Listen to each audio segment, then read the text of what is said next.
ভারতীয় দূতাবাসের সামনে দীর্ঘ সারি, ভিসা প্রত্যাশীরা লাইনে দাঁড়িয়ে নিচ্ছেন সেবা। কেউ ছুটছেন জীবন বাঁচানোর আশায় চিকিৎসার জন্য, কেউ আবার ভ্রমণের প্রয়োজনে। গত 28 জুন থেকে ভারতীয় ভিসা আবেদন কেন্দ্রে পর্যটন ভিসার নতুন আবেদন গ্রহণ শুরু হয়। এতে দীর্ঘদিন ধরে অপেক্ষায় থাকা বাংলাদেশি ভ্রমণ প্রত্যাশীদের অপেক্ষা শেষ হয়। এর আগে ঢাকায় নিযুক্ত ভারতের নতুন হাইকমিশনার দীনেশ ত্রিবেদী দায়িত্ব গ্রহণের পর জানান, পর্যায়ক্রমে ভারতের ভিসা কার্যক্রম পুরোপুরি স্বাভাবিক করা হবে।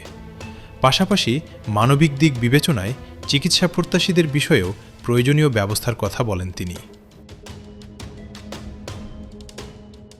প্রাথমিকভাবে ঢাকা, চট্টগ্রাম, রাজশাহী, সিলেট ও খুলনায় অবস্থিত 5টি ভারতীয় ভিসা আবেদন কেন্দ্রের মাধ্যমে পর্যটন ভিসার আবেদন জমা নেওয়া হচ্ছে।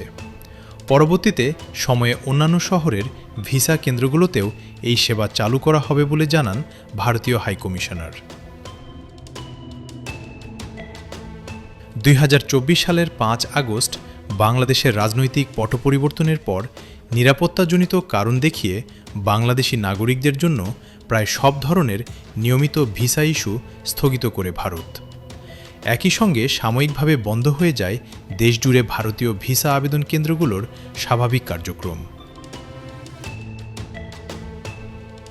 বিশ্লেষকরা বলছেন, বাংলাদেশ ভারত সম্পর্ক গোলামির নয়, দাসত্বেরও নয়।